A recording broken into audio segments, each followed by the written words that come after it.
Hi friends, ಎಲ್ರಿಗೂ ನಮಸ್ಕಾರ. ಜ್ಞಾನ ಗಂಗೋತ್ರಿ ಸಂಸ್ಥೆಗೆ ಸ್ವಾಗತ.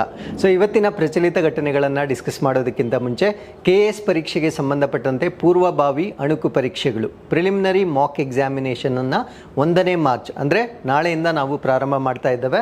ಸೊ ಒಟ್ಟು 30 ಪರೀಕ್ಷೆಗಳನ್ನು ಕೊಡ್ತಾ ಇದ್ದೇವೆ. ಇದರಲ್ಲಿ ಯೂನಿಟ್ ವೈಸ್ ಅಂದರೆ ಘಟಕವಾರು 19 ಪರೀಕ್ಷೆಗಳು ಮತ್ತು ಕರೆಂಟ್ ಅಫೇರ್ಸ್ಗೆ ಸಂಬಂಧಪಟ್ಟಂತೆ 5 ಪರೀಕ್ಷೆಗಳನ್ನು ನೀಡಲಾಗುತ್ತೆ. ಸೊ ಕಾಂಪ್ರಹೆನ್ಸಿವ್ ಪರೀಕ್ಷೆಗಳಲ್ಲಿ ನಿಮಗೆ 3 ಅಂದರೆ ಪೇಪರ್ 1 ಮತ್ತು ಪೇಪರ್ 2 ಒಟ್ಟಿಗೆ ಸೇರಿಸಿ 6 ಪರೀಕ್ಷೆಗಳನ್ನು ನೀಡಲಾಗುತ್ತೆ. ಸೊ ಈಗ ಕೊಟ್ಟಿರ್ತಕ್ಕಂಥ ಟೆಂಟೇಟಿವ್ ಡೇಟ್ನ ಪ್ರಕಾರ ಈ ಒಂದು ಟೈಮ್ ಟೇಬಲ್ ಅನ್ನು ನಾವು ಡಿಸೈನ್ ಮಾಡಿದ್ದೇವೆ. ಸಪೋಸ್ ದಿನಾಂಕ ಏನಾದರೂ ಮುಂದಕ್ಕೆ ಹೋದ್ರೆ ಸೊ ಹೆಚ್ಚು ಪರೀಕ್ಷೆಗಳನ್ನು ನೀಡ್ತಕ್ಕಂಥ ಒಂದು ಬದಲಾವಣೆಯನ್ನು ನಾವು ಮಾಡ್ಕೊಳ್ತೇವೆ. ಸೊ ಈ ಪರೀಕ್ಷೆಗಳನ್ನು ನೀವು ಆನ್ಲೈನ್ ಮತ್ತು ಆಫ್ಲೈನ್ ಮುಖೇನ ತೆಗೆದುಕೊಳ್ಬೋದಾಗಿರುತ್ತೆ. ಹೆಚ್ಚಿನ ಮಾಹಿತಿಗಾಗಿ ಇಲ್ಲಿ ಕಾಣ್ತಾ ಇರ್ತಕ್ಕಂಥ ಸಂಖ್ಯೆಗಳಿಗೆ ನೀವು ಕರೆ ಮಾಡಬಹುದಾಗಿರುತ್ತೆ. ಸೊ ಹಾಗಿದ್ರೆ ಇವತ್ತಿನ ಪ್ರಚಲಿತ ಘಟನೆಗಳನ್ನು ನಾವು ಡಿಸ್ಕಸ್ ಮಾಡ್ತಾ ಬರೋಣ. ಇದು 28 ಮತ್ತು 29ನೇ ಫೆಬ್ರವರಿ 2024ರ ಪ್ರಚಲಿತ ಘಟನೆಗಳನ್ನು ನಾನು ಡಿಸ್ಕಸ್ ಮಾಡ್ತಾ ಇದ್ದೇನೆ. ಇದು ಸಂಚಿಕೆ ಸಂಖ್ಯೆ 657 ಆಗಿರುತ್ತೆ. ಸೊ ಹಾಗಿದ್ರೆ ಇವತ್ತಿನ ಅಪ್ಡೇಟ್ಸ್ ಅನ್ನು ಡಿಸ್ಕಸ್ ಮಾಡೋದಕ್ಕಿಂತ ಮುಂಚೆ ಕಳೆದ ಸಂಚಿಕೆಯ ಪ್ರಶ್ನೆಗಳ ಉತ್ತರಗಳು ಪ್ರಶ್ನೆ ಸಂಖ್ಯೆ 1ಕ್ಕೆ ಆಪ್ಷನ್ ಬಿ ಮತ್ತು ಪ್ರಶ್ನೆ ಸಂಖ್ಯೆ 2ಕ್ಕೆ ಆಪ್ಷನ್ ಸಿ ಸರಿ ಉತ್ತರವಾಗಿರುತ್ತೆ. ಹಾಗಿದ್ರೆ ಇವತ್ತಿನ ಮೊದಲನೇ ಪ್ರಶ್ನೆಗೆ ಹೋಗೋಣ. ದಕ್ಷಿಣ ಏಷ್ಯಾದಲ್ಲಿಯೇ ಅತಿ ದೊಡ್ಡದಾದ ಮದ್ದುಗುಂಡುಗಳು ಮತ್ತು ಕ್ಷಿಪಣಿಗಳನ್ನು ತಯಾರಿಸಲು 2 ಮೆಗಾ ಸೌಲಭ್ಯಗಳನ್ನು ತೆರೆಯುವುದನ್ನು ಯಾರು ಘೋಷಿಸಿದ್ದಾರೆ? Who announce the opening of 2 mega facilities to manufacture ammunitions and missiles making them the largest in South Asia. ಅಂದರೆ ದಕ್ಷಿಣ ಏಷ್ಯಾದಲ್ಲಿಯೇ ಅತ್ಯಂತ ಬೃಹತ್ ಆಗಿರ್ತಕ್ಕಂಥ ಮದ್ದುಗುಂಡುಗಳು ಅಂದರೆ ಅಮ್ಯುನಿಷನ್ಸ್ ಅಂತ ನಾವೇನು ಹೇಳ್ತೇವೆ ಮತ್ತು ಕ್ಷಿಪಣಿಗಳನ್ನು ತಯಾರಿ ಮಾಡ್ತಕ್ಕಂಥ ಒಂದು ಖಾಸಗಿ ಕಂಪನಿಯನ್ನು ಈಗ ಅನೌನ್ಸ್ ಮಾಡಲಾಗಿರುತ್ತೆ. ಸೊ ಆ ಒಂದು ಕಂಪನಿಯ ಹೆಸರೇನು ಅನ್ನೋದು ನಮ್ಮ ಪ್ರಶ್ನೆ ಆಗಿರುತ್ತೆ. ಈ ಪ್ರಶ್ನೆಗೆ ಸರಿಯಾದ ಉತ್ತರ ಅದಾನಿ ಗ್ರೂಪ್ನ ವತಿಯಿಂದ ಈ ಒಂದು ಕಂಪನಿಯನ್ನು ಅನೌನ್ಸ್ ಮಾಡಿರ್ತಾರೆ. ಸೊ ಇದು ಸೌತ್ ಏಷ್ಯಾಸ್ ಲಾರ್ಜೆಸ್ಟ್ ಅಮ್ಯುನಿಷನ್ ಮತ್ತು ಮಿಸೈಲ್ ಕಾಂಪ್ಲೆಕ್ಸ್ ಆಗಿರುತ್ತೆ, ಅಥವಾ ದಕ್ಷಿಣ ಏಷ್ಯಾದ ಅತಿ ದೊಡ್ಡ ಯುದ್ಧ ಸಾಮಗ್ರಿ ಮತ್ತು ಕ್ಷಿಪಣಿಗಳ ಸಂಕೀರ್ಣವಾಗಿ ನಾವು ಈ ಒಂದು ಮ್ಯಾನುಫ್ಯಾಕ್ಚರಿಂಗ್ ಯೂನಿಟ್ ಅನ್ನು ನಾವು ನೋಡ್ಬೋದಾಗಿರುತ್ತೆ. ಸೊ ಈ ಒಂದು ಮ್ಯಾನುಫ್ಯಾಕ್ಚರಿಂಗ್ ಯೂನಿಟ್ ಅನ್ನ ಸ್ಟಾರ್ಟ್ ಮಾಡಿರ್ತಕ್ಕಂಥವ್ರು ಅದಾನಿ ಗ್ರೂಪ್ನವರು ಅನೌನ್ಸ್ ಮಾಡಿರ್ತಾರೆ. ಸೊ ಇದನ್ನು ನಾವು ಲಾರ್ಜೆಸ್ಟ್ ಇನ್ ಸೌತ್ ಏಷ್ಯಾ ಅಥವಾ ದಕ್ಷಿಣ ಏಷ್ಯಾದಲ್ಲಿಯೇ ಅತ್ಯಂತ ಬೃಹತ್ ಆಗಿರ್ತಕ್ಕಂಥ ಒಂದು ಪ್ಲಾಂಟ್ ಆಗಿರುತ್ತೆ. ಸೊ ಈ ಒಂದು ಕಂಪನಿಯನ್ನ ನಾವೇನಂತ ಕರಿತೀವಿ ಅಂದ್ರೆ ಅದಾನಿ ಡಿಫೆನ್ಸ್ ವೈ ಏರೋಸ್ಪೇಸ್ ಅಂತ ಕರಿತೇವೆ. ಸೊ ಇದನ್ನ ನೆನ್ಪಿಟ್ಕೊಳ್ಳಿ, ಇದನ್ನ ನಾವು ಅದಾನಿ ಡಿಫೆನ್ಸ್ ವೈ ಏರೋಸ್ಪೇಸ್ ಅಂತ ಕರಿತೇವೆ. ಸೊ ಇದು ಬೃಹತ್ ಆಗಿದೆ ಅಂತ ಯಾಕೆ ಹೇಳ್ತಾ ಇದ್ದೀವಿ ಅಂದ್ರೆ ಸೊ ಇದನ್ನ 500 ಎಕರೆ ಜಾಗದಲ್ಲಿ ಇದನ್ನ ಡೆವಲಪ್ ಮಾಡ್ತಾ ಇದ್ದಾರೆ. ಸೊ ಇದರಿಂದ manufacture full spectrum of ammunitions ಅಂದ್ರೆ ಈ ಒಂದು ಮದ್ದುಗುಂಡಗಳು ಅಥವಾ ಕ್ಷಿಪಣಿಗಳ ರೇಂಜ್ ಅಥವಾ ವ್ಯಾಪ್ತಿಯಲ್ಲಿ ಬರ್ತಕ್ಕಂಥ ಎಲ್ಲಾ ರೀತಿಯ ವೆಪನ್ಸ್ ಗಳನ್ನ ಮ್ಯಾನುಫ್ಯಾಕ್ಚರ್ ಮಾಡ್ತಕ್ಕಂಥ ಒಂದು ಯೂನಿಟ್ ಅನ್ನ ಸೊ ಈಗ ಸ್ಥಾಪನೆ ಮಾಡಲಾಗಿರುತ್ತೆ. ಹಾಗಿದ್ರೆ ಇಲ್ಲಿರ್ತಕ್ಕಂಥ ಒಂದು ತಂತ್ರಜ್ಞಾನಗಳನ್ನು ನಾವು ಕಟಿಂಗ್ ಎಡ್ಜ್ ಅಂತ ಕರಿತೇವೆ. ಕಟಿಂಗ್ ಎಡ್ಜ್ ಅಂದರೆ ಸೊ ಆಧುನಿಕ ತಂತ್ರಜ್ಞಾನಗಳನ್ನು ಒಳಗೊಂಡಿರ್ತಕ್ಕಂಥ ಒಂದು ಪ್ಲಾಂಟ್ ಆಗಿರುತ್ತೆ. ಸೊ ಇದು ನಮ್ಮ ಭಾರತ ದೇಶದಲ್ಲಿ ಫಸ್ಟ್ ಆಫ್ ಇಟ್ಸ್ ಕೈಂಡ್ ಆಗಿರುತ್ತೆ. ಅಂದರೆ ಪ್ರೈವೇಟ್ ಸೆಕ್ಟರ್ನಲ್ಲಿ ಖಾಸಗಿ ವಲಯದಲ್ಲಿ ಇಷ್ಟು ಬೃಹತ್ ಆಗಿರ್ತಕ್ಕಂಥ ಒಂದು ಪ್ಲಾಂಟನ್ನು ಸ್ಥಾಪನೆ ಮಾಡಿರ್ತಕ್ಕಂಥದ್ದು ಇದೇ ಮೊಟ್ಟ ಮೊದಲನೇದಾಗಿರುತ್ತೆ. ಸೊ ಈ ಒಂದು ಪ್ಲಾಂಟನ್ನು ಸ್ಥಾಪನೆ ಮಾಡ್ತಾ ಇರುವ ಕಾರಣದಿಂದ ಸೊ ನಮ್ಮ ಒಂದು ಡಿಫೆನ್ಸ್ ಸೆಕ್ಟರ್ನಲ್ಲಿ ನಾವು ಇಂಡಿಪೆಂಡೆನ್ಸಿಯನ್ನು ಅಥವಾ ಸ್ವಾವಲಂಬನೆಯನ್ನು ಡೆವಲಪ್ ಮಾಡಲಿಕ್ಕೆ ಸೊ ಇದೊಂದು ಉತ್ತಮವಾಗಿರ್ತಕ್ಕಂಥ ಒಂದು ಇನಿಷಿಯೇಟಿವ್ ಆಗಿರುತ್ತೆ. So the ಅನ್ವೀಲಿಂಗ್ of the facilities ಕೋಇನ್ಸೈಡೆಡ್ with the 5th anniversary of Balakot strike. So Balakot strike ನಿಮಗೆ ಗೊತ್ತಿರುತ್ತೆ. ಸೊ ಈ ಒಂದು ಬಾಲಾಕೋಟ ಸ್ಟ್ರೈಕ್ ಸಂಭವಿಸಿದ 5 ವರ್ಷಗಳ ನಂತರ ಸೊ ಅದೇ ದಿನಾಂಕದಂದು ಈ ಒಂದು ಪ್ಲಾಂಟ್ ಅನ್ನ ಇನಾಗ್ರೇಟ್ ಮಾಡಿರ್ತಾರೆ. ಸೊ ಬಾಲಾಕೋಟ್ ಸ್ಟ್ರೈಕ್ ಅನ್ನ ಪಾಕಿಸ್ತಾನದ ವಿರುದ್ಧ ಮಾಡಿರ್ತಕ್ಕಂಥ ಒಂದು ಕಾರ್ಯಾಚರಣೆ ಆಗಿರುತ್ತೆ. ಸೊ ಆ ಒಂದು ಕಾರ್ಯಾಚರಣೆಯನ್ನ ನಾವೇನಂತ ಕರಿತೀವಿ ಅಂದ್ರೆ ಆಪರೇಷನ್ ಬಂದರ್ ಅಂತ ಕರಿತೇವೆ. ಸೊ ಆಪರೇಷನ್ ಬಂದರ್ ಅನ್ನ ಕಂಡಕ್ಟ್ ಮಾಡಿರ್ತಕ್ಕಂಥದ್ದು ನಮ್ಮ ಇಂಡಿಯನ್ ಏರ್ ಫೋರ್ಸ್ ಅಥವಾ ಭಾರತೀಯ ವಾಯುಪಡೆಯಿಂದ ಮಾಡಿರ್ತಕ್ಕಂಥ ಒಂದು ಕಾರ್ಯಾಚರಣೆ ಆಗಿರುತ್ತೆ. ಸೊ ಈ ಒಂದು ಕಾರ್ಯಾಚರಣೆ ಕಂಪ್ಲೀಟ್ ಆಗಿ 5 ವರ್ಷಗಳ ದಿನಾಂಕ ಏನಿರುತ್ತೆ ಸೊ ದಿನಾಂಕದಂದು ಇದನ್ನ ಅನಾವರಣಗೊಳಿಸಿರ್ತಕ್ಕಂಥದ್ದನ್ನ ನಾವು ನೋಡಬಹುದಾಗಿರುತ್ತೆ. ಸೊ ಹಾಗಿದ್ರೆ ಬಾಲಾಕೋಟ್ ನಡೆದಿರ್ತಕ್ಕಂಥದ್ದು ಫೆಬ್ರವರಿ 2019 26ನೇ ಫೆಬ್ರವರಿ ನಡೆದಿರ್ತಕ್ಕಂಥ ಒಂದು ಸ್ಟ್ರೈಕ್ ಆಗಿರುತ್ತೆ. ಸೊ ಇದು ಪಾಕಿಸ್ತಾನದ ವಿರುದ್ಧ ಮಾಡಿರ್ತಕ್ಕಂಥ ಒಂದು ಕಾರ್ಯಾಚರಣೆ ಆಗಿರುತ್ತೆ. ಸೊ ಈ ಪ್ಲಾಂಟ್ ಅನ್ನ ಎಲ್ಲಿ ಡೆವಲಪ್ ಮಾಡ್ತಾ ಇದ್ದಾರೆ ಅಂದ್ರೆ ಸೊ ಉತ್ತರ ಪ್ರದೇಶದ ಕಾನ್ಪುರ್ನಲ್ಲಿ ಡೆವಲಪ್ ಆಗಿರ್ತಕ್ಕಂಥ ಪ್ಲಾಂಟ್ ಆಗಿರುತ್ತೆ. ಇದು ಕೂಡ ವೆರಿ ಇಂಪಾರ್ಟೆಂಟ್ ಪಾಯಿಂಟ್ ಆಗಿರುತ್ತೆ. ಸೊ ಪ್ಲೇಸ್ ಅನ್ನ ಕೂಡ ನಮಗೆ ಎಕ್ಸಾಮ್ ಅಲ್ಲಿ ಕೇಳ್ತಾರೆ. ಸೊ ಅದನ್ನು ಕೂಡ ನೆನ್ಪಿಟ್ಕೊಳ್ಬೇಕಾಗಿರುತ್ತೆ. So with this let's get in to question number 2. ವಿಶ್ವ ಬ್ಯಾಂಕ್ನ ವಿಭಾಗವಾದ ಗ್ಲೋಬಲ್ ಎನ್ವಿರಾನ್ಮೆಂಟ್ ಫೆಸಿಲಿಟಿಯ ಸ್ವತಂತ್ರ ಮೌಲ್ಯಮಾಪನ ಕಚೇರಿಯ ನಿರ್ದೇಶಕರಾಗಿ ಹೆಸರಿಸಲ್ಪಟ್ಟ ಅಭಿವೃದ್ಧಿಶೀಲ ರಾಷ್ಟ್ರದ ಮೊದಲ ಮಹಿಳಾ ಪ್ರತಿನಿಧಿಯಾಗುವ ಮೂಲಕ ಯಾರು ಇತಿಹಾಸವನ್ನ ನಿರ್ಮಿಸಿದ್ದಾರೆ? Who made history by becoming the first female representative of the developing nation to be named as the director of independent evaluation office of the global environment facility, a division of world bank. ಅಂದ್ರೆ ವಿಶ್ವ ಬ್ಯಾಂಕ್ನ ಅಡಿಯಲ್ಲಿ ಒಂದು ವಿಭಾಗ ಇರುತ್ತೆ. ಆ ಒಂದು ವಿಭಾಗ ಈ ಒಂದು ಪರಿಸರ ಅಂತ ನಾವು ಹೇಳ್ತೇವೆ. ಸೊ ನಮ್ಮ ಪರಿಸರವನ್ನ ಮಾನಿಟರ್ ಮಾಡ್ತಕ್ಕಂಥದ್ದು ಅಂದ್ರೆ ಎನ್ವೈರನ್ಮೆಂಟಲ್ ಫೆಸಿಲಿಟಿ ಅಂತ ಕರಿತೇವೆ. ಸೊ ಎನ್ವೈರನ್ಮೆಂಟಲ್ ಫೆಸಿಲಿಟಿ ಅಡಿಯಲ್ಲಿ ಒಂದು ಮೌಲ್ಯಮಾಪನವನ್ನ ಮಾಡುತ್ತೆ. ಅದನ್ನ ನಾವು ಇಂಡಿಪೆಂಡೆಂಟ್ ಎವಲ್ಯೂಷನ್ ಅಂತ ಕರಿತೇವೆ. ಸೊ ಇದಕ್ಕೆ ಮೊಟ್ಟ ಮೊದಲನೇ ಬಾರಿಗೆ ಅಭಿವೃದ್ಧಿ ಹೊಂದುತ್ತಿರುವ ರಾಷ್ಟ್ರದಿಂದ ಅಂದ್ರೆ ಡೆವಲಪಿಂಗ್ ನೇಷನ್ ಇಂದ ಸೊ ನಿರ್ದೇಶಕರಾಗಿ ಆಯ್ಕೆ ಆಗಿರ್ತಕ್ಕಂಥ ಮಹಿಳೆ ಯಾರು ಅನ್ನೋದು ನಮ್ಮ ಪ್ರಶ್ನೆ ಆಗಿರುತ್ತೆ. ಸೊ ಈ ಪ್ರಶ್ನೆಗೆ ಸರಿಯಾದ ಉತ್ತರ ಗೀತಾ ಬಾತ್ರಾ ಅಂತಕ್ಕಂಥದ್ದು ಈ ಪ್ರಶ್ನೆಗೆ ಸರಿಯಾದ ಉತ್ತರವಾಗಿರುತ್ತೆ. ಸೊ ಅಪ್ಡೇಟ್ ಏನು ಅಂದ್ರೆ first women director of world banks GEF. So ಇದು ಫಸ್ಟ್ ವಿಮೆನ್ ಡೈರೆಕ್ಟರ್ ಅಂತ ಹೇಳುವಾಗ ಜ್ಞಾಪಕ ಇಟ್ಕೊಂಡಿರ್ಬೇಕು. ಸೊ ಫಸ್ಟ್ ವಿಮೆನ್ ಡೈರೆಕ್ಟರ್ ಅಂದ್ರೆ ಮುಂದುವರಿಯುತ್ತಿರುವ ರಾಷ್ಟ್ರಗಳಿಂದ ಆಯ್ಕೆ ಆಗಿರ್ತಕ್ಕಂಥ ಮೊಟ್ಟ ಮೊದಲ ನಿರ್ದೇಶಕಿಯಾಗಿ ನಾವು first women director of world bank GEF ಆಗಿ ನಾವು ಸೊ ಗೀತಾ ಬಾತ್ರಾರವರನ್ನ ನೋಡ್ಬೋದಾಗಿರುತ್ತೆ. ಸೊ ಇದರ ಬಗ್ಗೆ ಹೆಚ್ಚಿನ ಮಾಹಿತಿಯನ್ನ ನಾವಿಲ್ಲಿ ತಿಳ್ಕೊಳ್ತಾ ಬರೋಣ. ಸೊ ಗೀತಾ ಬಾತ್ರಾರವರು ನಮ್ಮ ಭಾರತ ದೇಶದ ಇಂಡಿಯನ್ ಎಕಾನಮಿಸ್ಟ್ ಆಗಿರ್ತಾರೆ, ಅಂದ್ರೆ ಭಾರತ ದೇಶದ ಅರ್ಥಶಾಸ್ತ್ರಜ್ಞ ಆಗಿರ್ತಾರೆ. So she has been named as the director of the independent evaluation office, ಅಂದ್ರೆ ಸ್ವತಂತ್ರವಾಗಿ ಮೌಲ್ಯಮಾಪನ ಮಾಡ್ತಕ್ಕಂಥ ಒಂದು ಕಚೇರಿ. ಸೊ ಆ ಒಂದು ಕಚೇರಿ ಯಾವುದರ ಭಾಗವಾಗಿರುತ್ತೆ ಅಂದ್ರೆ ಗ್ಲೋಬಲ್ ಎನ್ವೈರನ್ಮೆಂಟ್ ಫೆಸಿಲಿಟಿ ಅಂತ ಕರಿತೇವೆ, GEF ಅಂತ ಕರಿತೇವೆ. ಸೊ GEF ಅಂತಕ್ಕಂಥದ್ದು ಎಲ್ಲಿ ಬರುತ್ತೆ ಅಂದ್ರೆ ವರ್ಲ್ಡ್ ಬ್ಯಾಂಕ್ ಅಥವಾ ವಿಶ್ವ ಬ್ಯಾಂಕ್ನ ಅಡಿಯಲ್ಲಿ ಬರ್ತಕ್ಕಂಥ ಒಂದು ಶಾಖೆ ಆಗಿರುತ್ತೆ. ಸೊ ಈ ಒಂದು ಶಾಖೆಯ ಮೌಲ್ಯಮಾಪನ ಇಲಾಖೆ ಏನಿರುತ್ತೆ, ಸೊ ಆ ಒಂದು ಇಲಾಖೆಗೆ ಪ್ರಪ್ರಥಮ ಬಾರಿಗೆ ಡೆವಲಪಿಂಗ್ ಅಥವಾ ಮುಂದುವರಿಯುತ್ತಿರುವ ರಾಷ್ಟ್ರದಿಂದ ಸೊ ನಿರ್ದೇಶಕಿಯನ್ನ ಆಯ್ಕೆ ಮಾಡಿರ್ತಕ್ಕಂಥ ಕಾರಣದಿಂದ ಸೊ ಇದೊಂದು ಹಿಸ್ಟಾರಿಕಲ್ ಡೆವಲಪ್ಮೆಂಟ್ ಆಗಿ ನಾವು ನೋಡಬಹುದಾಗಿರುತ್ತೆ. ಸೊ ಅವರು ಪ್ರಸ್ತುತವಾಗಿ ಇದೇ ಒಂದು ಇಲಾಖೆಯಲ್ಲಿ ವರ್ಕ್ ಮಾಡ್ತಾ ಇದ್ದಾರೆ. ಸೊ ಯಾವ ಕೆಪಾಸಿಟಿಯಲ್ಲಿ ವರ್ಕ್ ಮಾಡ್ತಾ ಇದ್ದಾರೆ ಅಂದ್ರೆ ಚೀಫ್ ಎವ್ಯಾಲ್ಯೂಯೇಟರ್ ಮತ್ತೆ ಡೆಪ್ಯೂಟಿ ಡೈರೆಕ್ಟರ್ ಆಗಿ ಇದೇ ಇಲಾಖೆಯಲ್ಲಿ ಕೆಲಸ ಮಾಡ್ತಾ ಇರೋದನ್ನ ನೋಡಬಹುದಾಗಿರುತ್ತೆ. ಸೊ ಈಗ ಇವರು ಡೈರೆಕ್ಟರ್ ಆಗಿ ಪ್ರಮೋಷನ್ ಆಗಿರ್ತಕ್ಕಂಥದನ್ನ ನಾವು ಇಲ್ಲಿ ಗಮನಿಸಬಹುದಾಗಿರುತ್ತೆ. ಹಾಗಿದ್ರೆ ಅವ್ರಿಗೆ ಕೊಟ್ಟಿರ್ತಕ್ಕಂಥ ಒಂದು ರೆಸ್ಪಾನ್ಸಿಬಿಲಿಟೀಸ್ ಅಥವಾ ಆಬ್ಜೆಕ್ಟಿವ್ಸ್ ಏನು ಅಂತ ನಾವು ನೋಡೋದಾದ್ರೆ ಲೀಡ್ IEO ಅಂದ್ರೆ ನಾನು ಆಲ್ರೆಡಿ ಹೇಳಿದ್ದೇನೆ, ಇಂಡಿಪೆಂಡೆಂಟ್ ಎವಲ್ಯೂಷನ್ ಆಫೀಸ್ ಅಂತ ಏನಿದೆ ಸೊ ಅದರ ಮುಖ್ಯಸ್ಥಿಕೆಯನ್ನ ಅವರು ವಹಿಸಬೇಕಾಗಿರುತ್ತೆ. ಸೊ ಇವರು ಪ್ರಮುಖವಾಗಿ ಎನ್ವೈರನ್ಮೆಂಟಲ್ ಎವಲ್ಯೂಷನ್ ಅನ್ನ ಮಾಡ್ತಕ್ಕಂಥದ್ದು ಇವರ ಪ್ರಮುಖವಾಗಿರ್ತಕ್ಕಂಥ ಜವಾಬ್ದಾರಿಯಾಗಿರುತ್ತೆ. ಸೊ ಅದ್ರ ಜೊತೆಗೆ GEF ನ ಪರ್ಫಾರ್ಮೆನ್ಸ್ ಅಥವಾ ಕಾರ್ಯಕ್ಷಮತೆಯನ್ನ ವೃದ್ಧಿ ಮಾಡ್ತಕ್ಕಂಥದ್ದು and develop the teams competence ಅಂದ್ರೆ ಆ ಒಂದು ಟೀಮ್ ಅಥವಾ ತಂಡ ಏನಿರುತ್ತೆ ಸೊ ಅವರ ಸ್ಪರ್ಧಾತ್ಮಕತೆಯನ್ನ ಹೆಚ್ಚು ಮಾಡ್ತಕ್ಕಂಥದ್ದು ಇವರಿಗೆ ಕೊಟ್ಟಿರ್ತಕ್ಕಂಥ ರೆಸ್ಪಾನ್ಸಿಬಿಲಿಟೀಸ್ ಆಗಿರ್ತವೆ. So since the 1992 Rio earth summit ಅಂದ್ರೆ 1992ರಲ್ಲಿ ಅರ್ತ್ ಸಮಿಟ್ ಅಥವಾ ಭೂ ಶೃಂಗಸಭೆ ಅಂತ ನಾವೇನು ಹೇಳ್ತೇವೆ. ಸೊ ಈ ಒಂದು ಸಮಿಟ್ ಆದಾಗಿನಿಂದ the major actor in environmental protection funding various initiatives ಅಂದ್ರೆ ಸೊ ಈ ಎನ್ವೈರನ್ಮೆಂಟಲ್ ಫೆಸಿಲಿಟಿ ಅಂದ್ರೆ ನಾನು ಇಷ್ಟೊತ್ತು ಡಿಸ್ಕಸ್ ಮಾಡಿರ್ತಕ್ಕಂಥ GEF ಅಂತ ನಾನೇನು ಹೇಳಿದ್ದೆ. ಸೊ GEF ಅನ್ನು ನಾವು ಗ್ಲೋಬಲ್ ಎನ್ವೈರನ್ಮೆಂಟಲ್ ಫೆಸಿಲಿಟಿ ಅಂತ ಹೇಳ್ತೇವೆ. ಸೊ ಈ ಒಂದು ಗ್ಲೋಬಲ್ ಎನ್ವೈರನ್ಮೆಂಟಲ್ ಫೆಸಿಲಿಟಿ ಅಂತಕ್ಕಂಥದ್ದು 1992ರಲ್ಲಿ ಭೂ ಶೃಂಗಸಭೆ ಅಂತ ನಡೆದಿರುತ್ತೆ. ಸೊ ಈ ಒಂದು ಶೃಂಗಸಭೆ ನಡೆದ ನಂತರ ಸೊ ಅವರು ಈ ಎನ್ವೈರನ್ಮೆಂಟಲ್ ಪ್ರೊಟೆಕ್ಷನ್ ಮತ್ತೆ funding of the various initiatives ಅಂದ್ರೆ ಅನೇಕ ಉಪಕ್ರಮಗಳಿಗೆ ಧನ ಸಹಾಯ ಮಾಡುವುದರಲ್ಲಿ ಇವರು ಅತ್ಯಂತ ಮುಂಚೂಣಿಯಲ್ಲಿರ್ತಕ್ಕಂಥ ಒಂದು ವ್ಯವಸ್ಥೆ ಆಗಿರುತ್ತೆ. The GEF tackles international environmental issues. So GEF ಕೆಲಸವೇನು ಅಂದ್ರೆ ಸೊ ಅಂತಾರಾಷ್ಟ್ರೀಯ ಮಟ್ಟದಲ್ಲಿ ಬರ್ತಕ್ಕಂಥ ಪರಿಸರ ಸಮಸ್ಯೆಗಳನ್ನ ಟ್ಯಾಕಲ್ ಮಾಡ್ತಕ್ಕಂಥದ್ದು. ಫಾರ್ಮಿಂಗ್ ಅಲಯನ್ಸಸ್ ವಿತ್ ನೇಷನ್ಸ್ ಅಂದ್ರೆ ದೇಶಗಳೊಂದಿಗೆ ಸೊ ಒಂದು ಅಲಯನ್ಸಸ್ಗಳು ಅಥವಾ ಸಂಬಂಧಗಳನ್ನ ಏರ್ಪಾಡು ಮಾಡ್ತಕ್ಕಂಥದ್ದು ಇದರ ಜವಾಬ್ದಾರಿಯಾಗಿರುತ್ತೆ. ಸೊ ಬರೀ ನೇಷನ್ಗಳ ಜೊತೆ ಅಲ್ಲ, ಆರ್ಗನೈಸೇಷನ್ ಸಂಸ್ಥೆಗಳ ಜೊತೆ, ಅದಾದ್ಮೇಲೆ ಸಿವಿಲ್ ಸೊಸೈಟೀಸ್ ಅಂದ್ರೆ ನಾಗರಿಕ ಸಮಾಜದ ಜೊತೆಗೆ ಸೊ ಒಂದು ಅಲಯನ್ಸ್ ಅಥವಾ ಅಸೋಸಿಯೇಷನ್ ಅನ್ನ ಮಾಡ್ತಕ್ಕಂಥದ್ದು GEF ನ ಪ್ರಮುಖವಾಗಿರ್ತಕ್ಕಂಥ ರೆಸ್ಪಾನ್ಸಿಬಿಲಿಟೀಸ್ ಆಗಿರ್ತವೆ. So with this let's get in to question number 3. ಭಾರತದ ಮೊದಲ ಮಾನವ ಬಾಹ್ಯಾಕಾಶ ಹಾರಾಟದ ಹೆಸರೇನು? So what is the name of the India's maiden human space flight mission? ಈ ಪ್ರಶ್ನೆಗೆ ಸರಿಯಾದ ಉತ್ತರ ಸೊ ಇದನ್ನ ಗಗನ್ಯಾನ್ ಅಂತ ಕರೀತೇವೆ. ಸೊ ಗಗನ್ಯಾನ್ ಬಗ್ಗೆ ನಾವು ಪ್ರಶ್ನೆ ಕೊಡ್ಲಿಕ್ಕೆ ಕಾರಣ ಏನು ಅಂದ್ರೆ, ಸೊ ಗಗನ್ಯಾನ್ ಅಲ್ಲಿ ಕಳಿಸ್ತಾ ಇರ್ತಕ್ಕಂಥ 4 ಜನರ ಹೆಸರನ್ನ ಈಗ ಅನೌನ್ಸ್ ಮಾಡಲಾಗಿರುತ್ತೆ.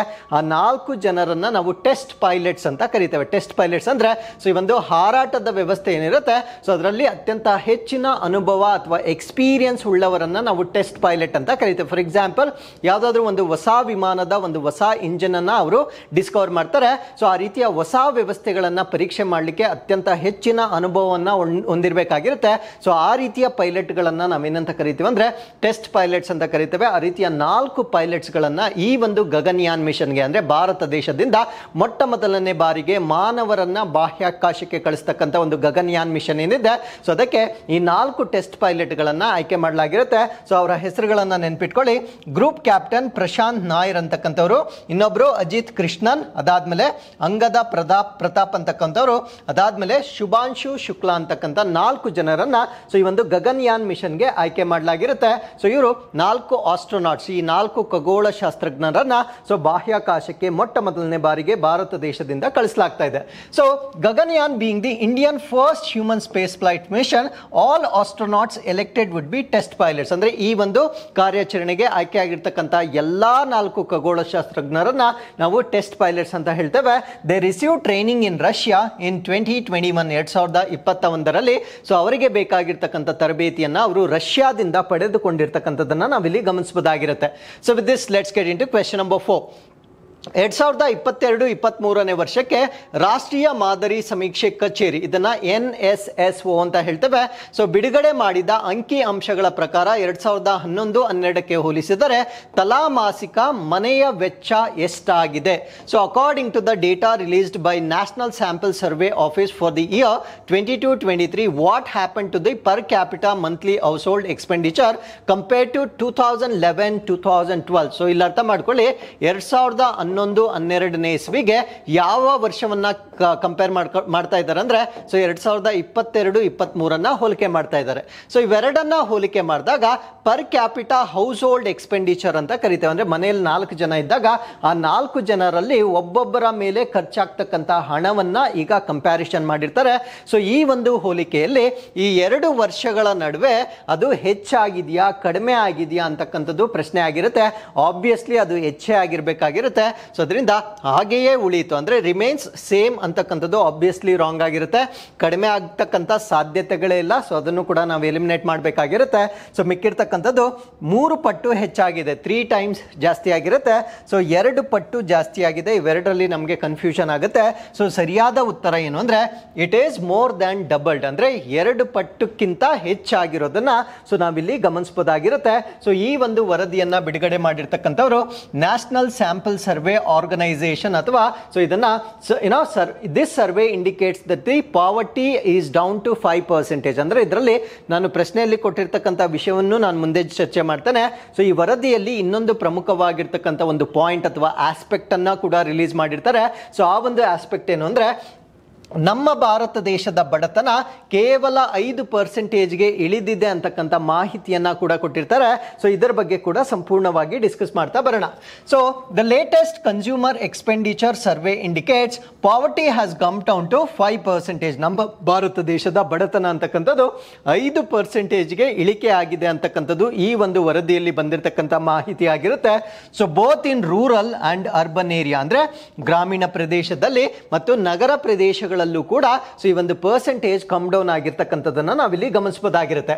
ಸೊ ಅದಾದ್ಮೇಲೆ ಇವರು ಬಿಡುಗಡೆ ಮಾಡಿರ್ತಕ್ಕಂಥ ಅಂದ್ರೆ national sample survey office under the ministry of statistics and programme implementation release the data on household consumption expenditure. ನಾನು ಪ್ರಶ್ನೆಯಲ್ಲಿ ಕೊಟ್ಟಿರ್ತಕ್ಕಂಥ ಸೊ ಹೌಸ್ ಹೋಲ್ಡ್ ಎಕ್ಸ್ಪೆಂಡಿಚರ್ ಅಂದ್ರೆ ಪರ್ ಕ್ಯಾಪಿಟಾ ಎಕ್ಸ್ಪೆಂಡಿಚರ್ ಅಂದ್ರೆ ಮನೆಯ ಮಟ್ಟದಲ್ಲಿ ತಲಾ ವೆಚ್ಚ ಎಷ್ಟಿದೆ ಅಂತಕ್ಕಂಥ ವರದಿಯನ್ನ ಬಿಡುಗಡೆ ಮಾಡಿರ್ತಾರೆ.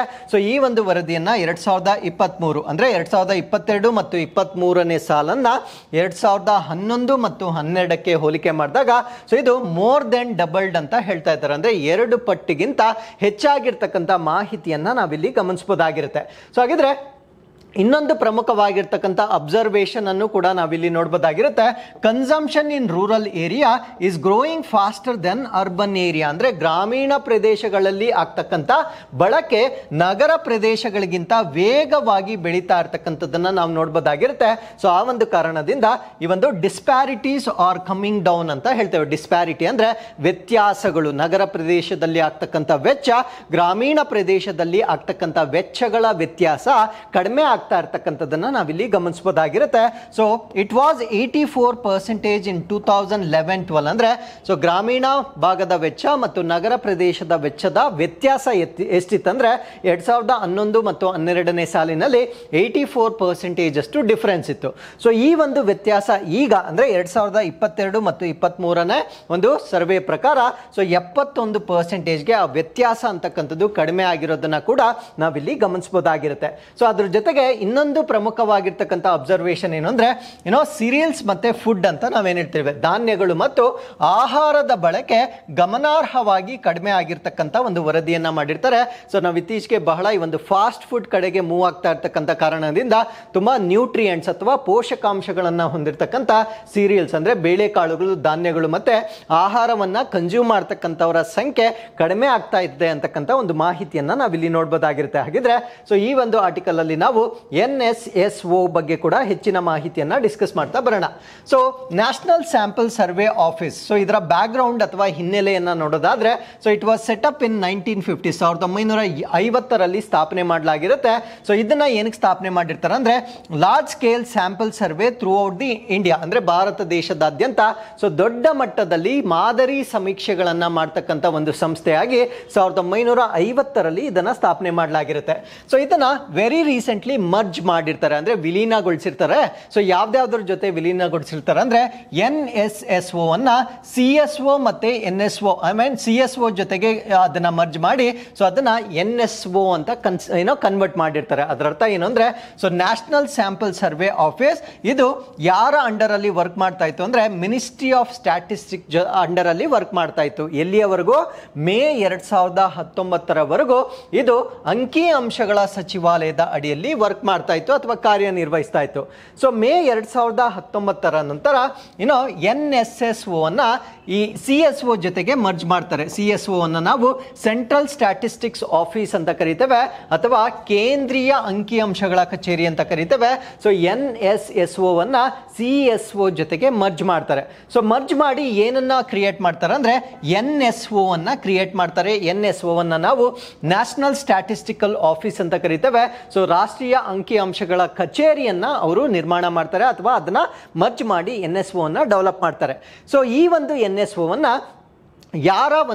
ಯಾವ ಸಚಿವಾಲಯದ ಅಡಿಯಲ್ಲಿ ಬರುತ್ತೆ ಅಂತ ನಿಮಗೆ ಪ್ರಶ್ನೆ ಕೇಳಿದಾಗ ministry of statistics and programme implementation ಅಂತ ಕರಿತೇವೆ. ಅಂದ್ರೆ ಅಂಕಿ ಅಂಶ ಮತ್ತು ಕಾರ್ಯಕ್ರಮ ಅನುಷ್ಠಾನದ ಸಚಿವಾಲಯದ ಅಡಿಯಲ್ಲಿ ಸೊ ಈ ಒಂದು NSO ಅಥವಾ ನ್ಯಾಷನಲ್ ಸ್ಟ್ಯಾಟಿಸ್ಟಿಕಲ್ ಆಫೀಸ್ ಅನ್ನು ನಾವು ಈಗ ಕಾರ್ಯನಿರ್ವಹಿಸ್ತಾ ಇರ್ತಕ್ಕಂಥದ್ದನ್ನ ನೋಡಬಹುದಾಗಿರುತ್ತೆ. So with this let's get in to question number 5. United Arab Emirates ಇತ್ತೀಚೆಗೆ ಫಿನಾನ್ಷಿಯಲ್ ಆಕ್ಷನ್ ಟಾಸ್ಕ್ ಫೋರ್ಸ್ ನಿಂದ ಸೇರ್ಪಡೆಗೊಂಡು ಸುಮಾರು 2 ವರ್ಷಗಳ ನಂತರ ಯಾವ ಪಟ್ಟಿಯಿಂದ ನಿರ್ಗಮಿಸಿದೆ? The United Arab Emirates recently exited which list nearly 2 years after its inclusion by the financial action task force. ಇದನ್ನು ನಾವು FATF ಅಂತ ಕರಿತೇವೆ ಇನ್ ಶಾರ್ಟ್. ಸೊ FATF ಅಂತಕ್ಕಂಥದ್ದು ಈ ಒಂದು ಟೆರರ್ ಮನಿ ಲೆಂಡಿಂಗ್ ಅಂತ ಕರೀತಾರೆ. ಅಂದರೆ ಭಯೋತ್ಪಾದನೆಗಾಗಿ ಬೆಂಬಲವನ್ನ ನೀಡ್ತಕ್ಕಂಥ ರಾಷ್ಟ್ರಗಳನ್ನ ಪಟ್ಟಿ ಮಾಡ್ತಕ್ಕಂಥ ಒಂದು ಸಂಸ್ಥೆ ಆಗಿರುತ್ತೆ. ಸೊ ಇದೇನ್ ಮಾಡುತ್ತೆ ಅಂದ್ರೆ ಯಾವ ರಾಷ್ಟ್ರದಲ್ಲಿ ಭಯೋತ್ಪಾದನೆಗೆ ಹೆಚ್ಚಿನ ಪ್ರೋತ್ಸಾಹವನ್ನ ಕೊಡ್ತಾ ಇರ್ತಾರೆ ಸೊ ಅವ್ರಿಗೆ ಒಂದು ವಾರ್ನಿಂಗ್ ಅನ್ನ ಕೊಡ್ತಾರೆ. ಆ ವಾರ್ನಿಂಗ್ ಅನ್ನ ಕೊಟ್ಟಾಗ ಅವ್ರನ್ನ ಒಂದು ಪಟ್ಟಿಗೆ ಸೇರಿಸಲಾಗುತ್ತೆ. ಅದನ್ನ ನಾವು ಗ್ರೇ ಲಿಸ್ಟ್ ಅಥವಾ ಬೂದು ಪಟ್ಟಿ ಅಂತ ಕರಿತೇವೆ. ಸೊ ಅವರು ಆ ವಾರ್ನಿಂಗ್ ಅನ್ನ ಕನ್ಸಿಡರ್ ಮಾಡಿಕೊಂಡು ಆ ಒಂದು ಟೆರರ್ ಸಪೋರ್ಟಿಂಗ್ ಅನ್ನ ಕಡಿಮೆ ಮಾಡಿದಾಗ ಸೊ ಅವರನ್ನ ಗ್ರೇ ಲಿಸ್ಟ್ ಇಂದ ಹೊರಗಡೆಗೆ ರಿಮೂವ್ ಮಾಡ್ತಾರೆ. ಸೊ ಯಾವಾಗ ಗ್ರೇ ಲಿಸ್ಟ್ ಇಂದ ಅವರನ್ನ ಹೊರಗಡೆಗೆ ರಿಮೂವ್ ಮಾಡ್ತಾರೆ ಸೊ ಅವಾಗ ಅವರ ಇಂಟರ್ನ್ಯಾಷನಲ್ ರಿಲೇಷನ್ಸ್ ಅಂತಕ್ಕಂಥದ್ದು ವೃದ್ಧಿ ಆಗುತ್ತೆ. ಸೊ ಯಾವಾಗ ಒಂದು ರಾಷ್ಟ್ರವನ್ನ ಗ್ರೇ ಲಿಸ್ಟ್ ಮಾಡಿರ್ತಾರೆ ಅವಾಗ ಬೇರೆ ರಾಷ್ಟ್ರದವರು ಅವರೊಂದಿಗೆ ಹೆಚ್ಚಾಗಿ ಟ್ರೇಡ್ ಅಥವಾ ವ್ಯಾಪಾರವನ್ನ ಮಾಡೋದಿಲ್ಲ.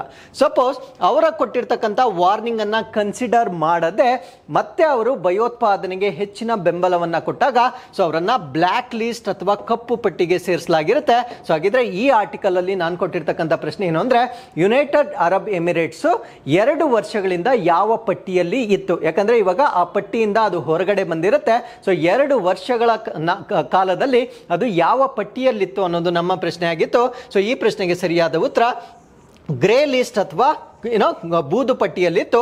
ಸೊ ಇವಾಗ ಬೂದು ಪಟ್ಟಿಯಿಂದ ಹೊರಗಡೆ ಬಂದಿರತಕ್ಕಂಥದ್ದನ್ನ ನಾವಿಲ್ಲಿ ನೋಡ್ಬೋದಾಗಿರುತ್ತೆ. ಸೊ ನಾನು ಡಿಸ್ಕಸ್ ಮಾಡ್ತಾ ಇರ್ತಕ್ಕಂಥದ್ದು 2024ರ FATF ಲಿಸ್ಟ್ ಅನ್ನ ನಾನು ಡಿಸ್ಕಸ್ ಮಾಡ್ತಾ ಇದ್ದೇನೆ. ಸೊ ಈ ಒಂದು ಲಿಸ್ಟ್ ನ ಪ್ರಕಾರ 2 ಪಟ್ಟಿಗಳು ನಮಗೆ ಇಂಪಾರ್ಟೆಂಟ್ ಆಗುತ್ತೆ. ಸೊ ಒಂದನ್ನ ಬ್ಲ್ಯಾಕ್ ಲಿಸ್ಟ್ ಅಂತ ಕರಿತೇವೆ, ಇನ್ನೊಂದನ್ನ ಗ್ರೇ ಲಿಸ್ಟ್ ಅಂತ ಕರಿತೇವೆ. ಸೊ ಬ್ಲ್ಯಾಕ್ ಲಿಸ್ಟ್ ಅಲ್ಲಿ ಲೇಟೆಸ್ಟ್ ಅಪ್ಡೇಟ್ ಅಂದ್ರೆ ನಾನು ತೆಗೆದುಕೊಂಡಿರ್ತಕ್ಕಂಥದ್ದು 23ನೇ ಫೆಬ್ರವರಿ 2024ರಲ್ಲಿ ಬಿಡುಗಡೆ ಆಗಿರ್ತಕ್ಕಂಥ ಪಟ್ಟಿಯ ಪ್ರಕಾರ ಬ್ಲ್ಯಾಕ್ ಲಿಸ್ಟ್ ಅಲ್ಲಿ, ಕಪ್ಪು ಪಟ್ಟಿಯಲ್ಲಿ ನಾವು 3 ರಾಷ್ಟ್ರಗಳನ್ನು ನೋಡಬಹುದಾಗಿರುತ್ತೆ. ಒಂದು ಇರಾನ್, ಇನ್ನೊಂದು ಮ್ಯಾನ್ಮಾರ್, ಇನ್ನೊಂದು ನಾರ್ತ್ ಕೊರಿಯಾ. ಈ 3 ರಾಷ್ಟ್ರಗಳನ್ನು ನಾವು ಕಪ್ಪು ಪಟ್ಟಿಯಲ್ಲಿ ನೋಡಬಹುದಾಗಿರುತ್ತೆ. ಹಾಗಿದ್ರೆ ಈ ಒಂದು ಪಟ್ಟಿಯಿಂದ ಹೊರಗಡೆ ಬಂದಿರತಕ್ಕಂಥ ಕಂಟ್ರಿಗಳು, ನಾನು ಬರೀ UAE ಮಾತ್ರ ಹೇಳಿದ್ದೇನೆ. ಸೊ ಹೊರಗಡೆ ಬಂದಿರತಕ್ಕಂಥ ರಾಷ್ಟ್ರಗಳಲ್ಲಿ UAE ಸ್ವಲ್ಪ ಬೃಹತ್ ಆಗಿರುವ ಕಾರಣದಿಂದ UAE ಬಗ್ಗೆ ಮಾತ್ರ ನಾನು ಮೆನ್ಷನ್ ಮಾಡಿರ್ತೇನೆ. ಸೊ UAE ಮಾತ್ರ ಹೊರಗಡೆ ಬಂದಿಲ್ಲ. ಸೊ ಅದ್ರ ಜೊತೆಗೆ ಬೇರೆ ಕಂಟ್ರೀಸ್ಗಳು ಕೂಡ ಒಂದು ಗ್ರೇ ಲಿಸ್ಟ್ ಇಂದ ಹೊರಗಡೆ ಬಂದಿರುತ್ತೆ. ಆ ರಾಷ್ಟ್ರಗಳು ಯಾವ್ದ್ಯಾವ್ದು ಅಂದ್ರೆ ಬಾರ್ಬಡೋಸ್ ಆಗಿರ್ಬೋದು, ಗಿಬ್ರಾಲ್ಟರ್ ಆಗಿರ್ಬೋದು, ಉಗಾಂಡ ಮತ್ತೆ ಯುನೈಟೆಡ್ ಅರಬ್ ಎಮಿರೇಟ್ಸ್. ಈ 4 ರಾಷ್ಟ್ರಗಳು ಗ್ರೇ ಪಟ್ಟಿಯಿಂದ ಹೊರಗಡೆ ಬಂದಿರತಕ್ಕಂಥ ರಾಷ್ಟ್ರಗಳಾಗಿರ್ತವೆ. ಸೊ ಈ ರಾಷ್ಟ್ರಗಳು ಹೊರಗಡೆ ಬಂದಿರುತ್ತೆ. ಸೊ ಇದ್ರ ಜೊತೆಗೆ ಹೊಸ ರಾಷ್ಟ್ರಗಳು ಮತ್ತೊಮ್ಮೆ ಗ್ರೇ ಲಿಸ್ಟ್ಗೆ ಸೇರ್ಕೊಂಡಿರುತ್ತೆ. ಸೊ ಹೊಸ ರಾಷ್ಟ್ರಗಳು ಯಾವ್ದ್ಯಾವ್ದು ಅಂದ್ರೆ ಕೆನ್ಯಾ ಈಗ ಬೂದು ಪಟ್ಟಿಗೆ ಸೇರ್ಕೊಂಡಿದೆ, ನೆಮೀಬಿಯಾ ಈಗ ಬೂದು ಪಟ್ಟಿಗೆ ಸೇರ್ಕೊಂಡಿದೆ. ಸೊ ಇವೆರಡರ ಜೊತೆಗೆ ಬೂದು ಪಟ್ಟಿಯಲ್ಲಿ ಆಲ್ರೆಡಿ ಇರತಕ್ಕಂಥ ರಾಷ್ಟ್ರಗಳನ್ನ ನಾವಿಲ್ಲಿ ಮೆನ್ಷನ್ ಮಾಡಿದ್ದೇವೆ. Bulgaria, Burkina Faso, Cameroon, Croatia, Democratic Republic of Congo, Haiti. So ಇವೆಲ್ಲ ರಾಷ್ಟ್ರಗಳು ಇನ್ನೂ ಕೂಡ ಬೂದು ಪಟ್ಟಿಯಲ್ಲಿರ್ತಕ್ಕಂಥ ರಾಷ್ಟ್ರಗಳಾಗಿ ನಾವು ನೋಡಬಹುದಾಗಿರುತ್ತೆ. ಸೊ ಇಷ್ಟು ಮಾಹಿತಿ ಈ ಒಂದು ಲಿಸ್ಟ್ ಬಗ್ಗೆ ನಮಗೆ ಕಂಪಲ್ಸರಿ ಗೊತ್ತೇ ಇರಬೇಕಾಗಿರುತ್ತೆ. So as I told you before, United Arab Emirates ಮತ್ತೆ ಅದರ ಜೊತೆಗೆ ಕೆಲವೊಂದು ರಾಷ್ಟ್ರಗಳು ಸೊ ಈ ಒಂದು ಬೂದು ಪಟ್ಟಿಯಿಂದ ಹೊರಗಡೆ ಬಂದಿರತಕ್ಕಂಥದ್ದನ್ನ ನೋಡಬಹುದಾಗಿರುತ್ತೆ. ಸೊ UAE ಹೊರಗಡೆ ಬಂದಿರತಕ್ಕಂಥದ್ದು ಭಾರತ ದೇಶಕ್ಕೂ ಕೂಡ ಒಂದು ಉತ್ತಮವಾಗಿರ್ತಕ್ಕಂಥ ಸಿಗ್ನಲ್ ಆಗಿರುತ್ತೆ. ಬಿಕಾಸ್ ಇವರು ನಮ್ಮ ಭಾರತ ದೇಶದಲ್ಲಿ FDI ಅಂದ್ರೆ ಫಾರಿನ್ ಡೈರೆಕ್ಟ್ ಇನ್ವೆಸ್ಟ್ಮೆಂಟ್ ಅನ್ನ ಸ್ವಲ್ಪ ಹೆಚ್ಚಾಗಿ ಮಾಡ್ತಕ್ಕಂಥ ಒಂದು ರಾಷ್ಟ್ರವಾಗಿರುತ್ತೆ. ಸೊ ಯಾವಾಗ ಇವರು ಗ್ರೇ ಲಿಸ್ಟ್ ಇಂದ ಹೊರಗಡೆ ಬಂದಿರ್ತಾರೆ, ಸೊ ಇವರನ್ನ ನಾವು ಇನ್ನೂ ಹೆಚ್ಚಾಗಿ ಟ್ರಸ್ಟ್ ಮಾಡಬಹುದಾಗಿರ್ತಕ್ಕಂಥ ರಾಷ್ಟ್ರವನ್ನಾಗಿ ನಾವು ನೋಡಬಹುದಾಗಿರುತ್ತೆ.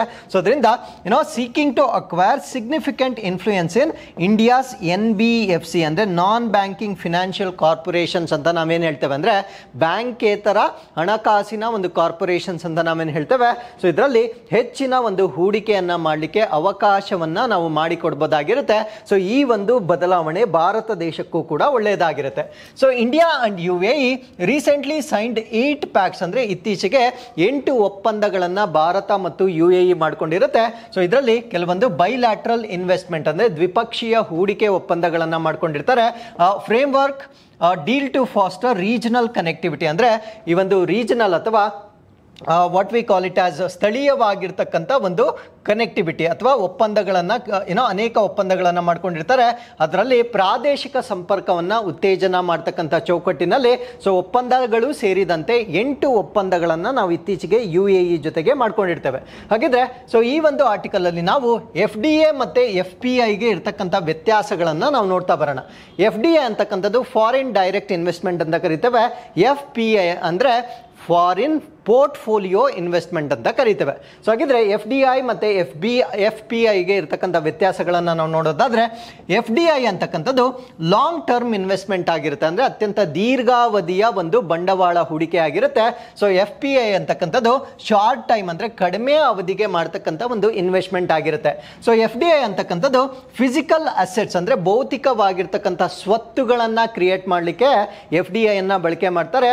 ಸೊ FPI ಅಂತಕ್ಕಂಥದ್ದು ಫಿನಾನ್ಷಿಯಲ್ ಅಸೆಟ್ಸ್ ಅನ್ನ ಕ್ರಿಯೇಟ್ ಮಾಡಲಿಕ್ಕೆ ಅವರು ಬಳಕೆ ಮಾಡ್ತಾರೆ. ಶೇರ್ಸ್ ಆಗಿರ್ಬೋದು, ಬಾಂಡ್ಸ್ ಆಗಿರ್ಬೋದು. ಸೊ ಈ ರೀತಿಯ ಫಿನಾನ್ಷಿಯಲ್ ಅಸೆಟ್ಸ್ ಗಳನ್ನ ನಾವು FPI ಅಲ್ಲಿ ನೋಡಬಹುದಾಗಿರುತ್ತೆ.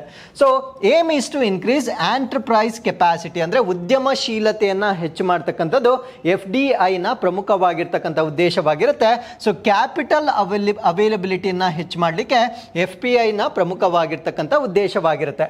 So leads to technology transfer ಅಂದ್ರೆ ಈ ಒಂದು FDI ಮಾಡಿದಾಗ ತಂತ್ರಜ್ಞಾನದ ವರ್ಗಾವಣೆ ಆಗುತ್ತೆ. ಸೊ ಹಾಗಿದ್ರೆ ಇಲ್ಲಿರ್ತಕ್ಕಂಥ ಒಂದು FPI ಅಲ್ಲಿ ನಾವು ಕೇವಲ ಕ್ಯಾಪಿಟಲ್ ಇನ್ಫ್ಲೋ ಅನ್ನ ಮಾತ್ರ ನಾವು ನೋಡಬಹುದಾಗಿರುತ್ತೆ. So so FDI flows into primary market, FEI flows into secondary market. ಅಂದರೆ FDI ಪ್ರಾಥಮಿಕ ಮಾರುಕಟ್ಟೆಗೆ ಬರುತ್ತೆ, FPI ಅಂತಕ್ಕಂಥದ್ದು ಸೆಕೆಂಡರಿ ಮಾರುಕಟ್ಟೆಗೆ ಬರುತ್ತೆ. ಸೊ ಪ್ರಾಥಮಿಕ ಮಾರುಕಟ್ಟೆ ಅಂದರೆ ಟ್ರಾನ್ಸಾಕ್ಷನ್ ಕಂಪನಿ ಮತ್ತು ಇನ್ವೆಸ್ಟರ್ಸ್ ಮಧ್ಯೆ ನಡೀತಕ್ಕಂಥ ಒಂದು ಟ್ರಾನ್ಸಾಕ್ಷನ್ ಆಗಿರುತ್ತೆ. ಟ್ರಾನ್ಸಾಕ್ಷನ್ ಇನ್ವೆಸ್ಟರ್ ಮತ್ತು ಇನ್ವೆಸ್ಟರ್ಗಳ ಮಧ್ಯೆ ನಡೆದಾಗ ಸೊ ಅದನ್ನು ನಾವು FPI ಅಂತ ಕರಿತೇವೆ. ಸೊ ಕಂಪನಿ ಮತ್ತು ಇನ್ವೆಸ್ಟರ್ಸರ ಮಧ್ಯೆ ಬೈಯಿಂಗ್ ಆ್ಯಂಡ್ ಸೆಲ್ಲಿಂಗ್ ಅನ್ನು ನಡೆದ್ರೆ ಅದನ್ನು ನಾವು ಪ್ರೈಮರಿ ಮಾರ್ಕೆಟ್ ಅಂತ ಕರಿತೇವೆ. ಸೊ ಬರೀ ಇನ್ವೆಸ್ಟರ್ಸ್ ಮಧ್ಯೆನೇ ಬೈಯಿಂಗ್ ಆ್ಯಂಡ್ ಸೆಲ್ಲಿಂಗ್ ಅನ್ನು ಮಾಡಿದಾಗ ಸೊ ಅದನ್ನು ನಾವು ಫಾರಿನ್ ಪೋರ್ಟ್ಫೋಲಿಯೋ ಇನ್ವೆಸ್ಟ್ಮೆಂಟ್ ಅಂತ ಕರಿತೇವೆ. So entry and exit is relatively difficult. ಯಾಕಂದರೆ ಅಸೆಟ್ಗಳನ್ನು ಕ್ರಿಯೇಟ್ ಮಾಡೋದ್ರಿಂದ ಸೊ ಅವರು ಎಂಟ್ರಿ ಮಾಡಲಿಕ್ಕೂ ಒಂದು ನಿಬಂಧನೆಗಳಿರುತ್ತೆ. ಯಾಕಂದರೆ FDI ಮಾಡಲಿಕ್ಕೆ ಇಷ್ಟು ಪರ್ಸೆಂಟೇಜ್ ಈ ವಲಯದಲ್ಲಿ ಅಂತ ಆಟೋಮೇಟೆಡ್ ರೂಟ್ ಮತ್ತು ಗೌರ್ಮೆಂಟ್ ರೂಟ್ ಅಂತ ನಾನು 1 ವೀಕಿಂದ ಡಿಸ್ಕಸ್ ಮಾಡಿದ್ದೇನೆ. ಅಂದರೆ ಡಿಫೆನ್ಸ್ ಸೆಕ್ಟರಲ್ಲಿ ಸೊ ಈ ಒಂದು ನಮ್ಮ ದೇಶದ ಈ ಒಂದು ರಕ್ಷಣಾ ಸ್ಪೇಸ್ ಸೆಕ್ಟರಲ್ಲಿ ಸೊ ಈ ಒಂದು FDI ಅಲ್ಲಿ ಕೆಲವೊಂದು ಬದಲಾವಣೆಗಳನ್ನು ಮಾಡ್ಕೊಂಡಿರ್ತಾರೆ. 49%ಇಂದ 100%ವರೆಗೆ ಅಲೋ ಮಾಡಿರ್ತಾರೆ. ಸೊ ಅವತ್ತು ನಾನು ಡಿಸ್ಕಸ್ ಮಾಡಿದ್ದೆ ಅಂದರೆ ಆಟೋಮೇಟೆಡ್ ರೂಟ್ ಅಂದರೆ ಏನು, ಗೌರ್ಮೆಂಟ್ ರೂಟ್ ಅಂದರೆ ಏನು ಅಂತ ಡಿಸ್ಕಸ್ ಮಾಡಿದ್ದೆ. ಸೊ ಎಲ್ಲ ನಿಬಂಧನೆಗಳಿಗೆ ಒಳಪಟ್ಟಂತೆ FDI ಅನ್ನು ಮಾಡಬೇಕಾಗಿರುತ್ತೆ. ಅದರಿಂದ ಎಂಟ್ರಿ ಆಗೋದು ಕೂಡ ಕಷ್ಟವಾಗಿರುತ್ತೆ. ಸೊ ಎಕ್ಸಿಟ್ ಆಗೋದು ಕೂಡ FDI ಅಲ್ಲಿ ಕಷ್ಟವಾಗಿರುತ್ತೆ. ಬಟ್ FPI ಅಲ್ಲಿ ಸೊ ಎಂಟ್ರಿನೂ ಈಸಿ ಆಗಿರುತ್ತೆ ಮತ್ತು ಎಕ್ಸಿಟು ಈಸಿ ಆಗಿರ್ತಕ್ಕಂಥ ಒಂದು ಕಾಂಪೋಸಿಷನ್ ಅನ್ನು ನಾವಿಲ್ಲಿ ನೋಡ್ಬೋದಾಗಿರುತ್ತೆ. ಹಾಗಿದ್ರೆ FATF ಬಗ್ಗೆ ಸ್ವಲ್ಪ ಹೆಚ್ಚಿನ ಮಾಹಿತಿಯನ್ನು ತಿಳ್ಕೊಳ್ಳೋದಾದ್ರೆ ಸೊ ಇದನ್ನ ಸ್ಥಾಪನೆ ಮಾಡಿರ್ತಕ್ಕಂಥದ್ದು 1989 ಫಿನಾನ್ಷಿಯಲ್ ಆಕ್ಷನ್ ಟಾಸ್ಕ್ ಫೋರ್ಸ್ ಅನ್ನ ಡೆವಲಪ್ ಮಾಡ್ತಾರೆ. ಸೊ ಇದನ್ನ ಡೆವಲಪ್ ಮಾಡಿರ್ತಕ್ಕಂಥವ್ರು G7 ಕಂಟ್ರೀಸ್ ಅಂದ್ರೆ G7 ರಾಷ್ಟ್ರಗಳು ಇದನ್ನ ಡೆವಲಪ್ ಮಾಡಿರ್ತಾರೆ. ಸೊ G7 ರಾಷ್ಟ್ರಗಳು ಯಾವ್ದ್ಯಾವ್ದು ಅನ್ನೋದನ್ನ ನೀವು ನಮಗೆ ಕಮೆಂಟ್ಸ್ ಅಲ್ಲಿ ತಿಳಿಸಬಹುದಾಗಿರುತ್ತೆ. ಸೊ ಏನಕ್ಕೆ ಇದನ್ನ ಸ್ಥಾಪನೆ ಮಾಡ್ತಾರೆ ಅಂದ್ರೆ ರಾಷ್ಟ್ರಗಳ ನಡುವೆ ಮನಿ ಲೆಂಡಿಂಗ್ ಅಂದ್ರೆ ಅಕ್ರಮವಾಗಿ ಹಣ ವರ್ಗಾವಣೆ ಆಗೋದನ್ನ ತಡಿಲಿಕ್ಕೆ ಸ್ಥಾಪನೆ ಮಾಡಿರ್ತಕ್ಕಂಥ ಒಂದು ಘಟಕವಾಗಿರುತ್ತೆ. ಬಟ್ ಲೇಟರ್ ಇದರ ಆಬ್ಜೆಕ್ಟಿವ್ ಅನ್ನ ಸ್ವಲ್ಪ ಬದಲಾವಣೆ ಮಾಡಿಕೊಂಡು ಭಯೋತ್ಪಾದನೆ ಕಡೆಗೆ ಹೆಚ್ಚಿನ ಪ್ರಾಮುಖ್ಯತೆಯನ್ನು ಕೊಡ್ತಾರೆ. ಸೊ ಇವರು ಟೆರರಿಸಂ ಫಿನಾನ್ಸಿಂಗ್ ಅಂತ ಕರಿತೇವೆ. ಅಂದ್ರೆ ಭಯೋತ್ಪಾದನೆಗಾಗಿ ಹಣ ವರ್ಗಾವಣೆ ಏನಾಗುತ್ತೆ ಸೊ ಅದರ ಮೇಲೆ ಹೆಚ್ಚಿನ ಫೋಕಸ್ ಅನ್ನ ಅವರು ಕನ್ವರ್ಟ್ ಮಾಡ್ಕೊಳ್ತಾರೆ. ಸೊ ಇದರ ಫಾರ್ಮೇಶನ್ ಆಗಿರ್ತಕ್ಕಂಥದ್ದು ನಮ್ಮೆಲ್ಲರಿಗೂ ಗೊತ್ತು 1989 ಸೊ ಇದರ ಪರ್ಪಸ್ ಕೂಡ ನಮಗೆ ಗೊತ್ತು. ಸೊ ಟೆರರಿಸಂ ಫಿನಾನ್ಸ್ ಅನ್ನ ಅವರು ಕಂಟ್ರೋಲ್ ಮಾಡ್ತಕ್ಕಂಥದ್ದು. ಸೊ ಇದರ ಕೇಂದ್ರ ಕಚೇರಿಯನ್ನ ನಾವು ಪ್ಯಾರಿಸ್ ನಲ್ಲಿ ನೋಡಬಹುದಾಗಿರುತ್ತೆ. ಸೊ ಇದರ ಒಟ್ಟು ಸದಸ್ಯರು 40 ರಾಷ್ಟ್ರಗಳು. ಸೊ ಇದರ ಅಧಿಕೃತ ಭಾಷೆಗಳು ಇಂಗ್ಲಿಷ್ ಮತ್ತು ಫ್ರೆಂಚ್ ಇದರ ಅಧಿಕೃತ ಭಾಷೆಗಳಾಗಿರ್ತವೆ. ಸೊ ಅದಾದ್ಮೇಲೆ ಸಿನ್ಸ್ 2000 ಅಂದರೆ ಇವರು ಪ್ರಾರಂಭದಿಂದ ಈ ಪಟ್ಟಿಗಳನ್ನು ಬಿಡುಗಡೆ ಮಾಡ್ತಾ ಇಲ್ಲ. 2000ನೇ ಇಸ್ವಿಯಿಂದ ಸೊ ಇವರು 2 ಪಟ್ಟಿಗಳನ್ನು ರಿಲೀಸ್ ಮಾಡ್ತಾರೆ. ಒಂದನ್ನು ಬ್ಲ್ಯಾಕ್ ಲಿಸ್ಟ್ ಕಪ್ಪು ಪಟ್ಟಿ ಅಂತ ಕರೀತಾರೆ. ಸೊ ಇನ್ನೊಂದರ ಗ್ರೇ ಲಿಸ್ಟ್ ಅಥವಾ ಬೂದು ಪಟ್ಟಿ ಅಂತ ಕರೀತಾರೆ. ಸೊ ಬ್ಲ್ಯಾಕ್ ಲಿಸ್ಟನ್ನು ಏನಂತ ಕರೀತಾರೆ ಅಂದರೆ ಕಾಲ್ ಫಾರ್ ಆಕ್ಷನ್ ಅಂತ ಕರೀತಾರೆ. ಅಂದರೆ ಕ್ರಿಯೆಗಾಗಿ ಕರೆ ಅಂತ ಕರೀತಾರೆ. ಅಂದರೆ ನೀವೇನೋ ತಪ್ಪು ಮಾಡ್ತಾ ಇದ್ದೀರಾ, ಟೆರರಿಸಮ್ನ ಬೆಂಬಲ ಮಾಡ್ತಾ ಇದ್ದೀರಾ, ಸೊ ಅದರಿಂದ ಕೆಲವೊಂದು ಕ್ರಿಯೆಗಳನ್ನು ನೀವು ತೆಗೆದುಕೊಳ್ಬೇಕು ಅಂತ ವಾರ್ನಿಂಗ್ ಅನ್ನು ಕೊಡ್ತಾರೆ.